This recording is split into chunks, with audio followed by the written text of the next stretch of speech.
মুসআব ইবনে উমাইর যুবক, তরুণ, মক্কার সবচেয়ে ধনীদের একজন, বাবা বিলিয়নিয়ার ছিল, অনেক টাকা পয়সা ব্যবসা ছিল, মারা গেছে।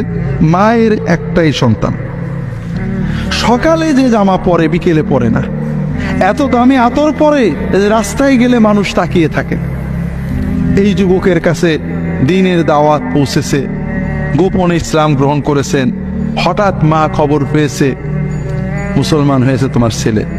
মা ধরছে, বলে হ্যাঁ হয়েছি। মা বলে ছেড়ে দাও, বাপ দাদার ধর্ম ছেড়ে এই ওহাবি হয়েছে কেন? আর ওরা বলতে থাকে স্থাবেই, মানে বাপ দাদার ধর্ম ছেড়ে নতুন জিনিস নেওয়া। আমরা যেমন বলি ওহাবি। বলে না মা ছাড়বো না। মা অনুরোধ করেছে শুনিনি, মা জেদ করেছে শুনিনি, মায়ের জেদ বেড়েছে, মা ছেলেকে বেঁধে রেখেছে, খেতে দেয় না। 2-3 দিন চলে গেছে। মা আশা করছে ছেলে এখনই আমার কথা শুনে খাবে, ছেলে আর খাই না।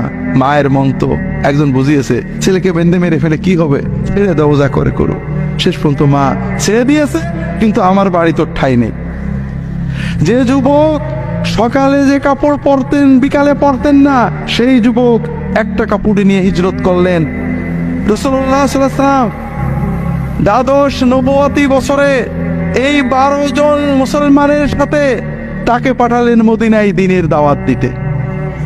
কি সুন্দর দাওয়াত দিয়েছেন। পরে 1 বছর না যাইতে মদিনার অধিকাংশ মানুষ মুসলমান হয়েছে এবং 75 জন লোক মুসলমান হয়ে নবীজিকে মদিনায় নেওয়ার জন্য নবুয়তের 13 বছরে জিলহজ মাসে হজের সময় মক্কায় চলে এসেছে। সুবহানাল্লাহ। কেমন দাওয়াত দিতেন! ওই মদিনার লোকেরাও বিরোধিতা করত। ফাটবররা শুনেছে গরিব যুবক এরা মুসলমান হয়ে যাচ্ছে। আওস এবং খাজরাজের যারা নেতা তারা খেপছে, ওই মক্কার থেকে একটা বদমাইশ আসছে, তাই না? আমাদের যুবকদেরকে নষ্ট করছে, এই সরল লোকদেরকে নষ্ট করছে। আচ্ছা যাচ্ছি। তরবারি নিয়ে গেছে। উনি তখন একটা খেজুরের বাগানে বসে আছেন। বলছে তোমার কি জানের মায়া আছে না নেই? জানের মায়া থেকে কেটে পড়ো, আমাদের যুব সমাজকে সাধারণ মানুষকে নষ্ট করো না। উনি বললেন একটু বসবেন না দাঁড়িয়েই কথা বলবেন? বসেন, আমি একটু কথা বলে শুনেন। যদি ভালো না লাগে আপনি আমাকে তাড়িয়ে দিন, যদি ভালো লাগে মেনেন।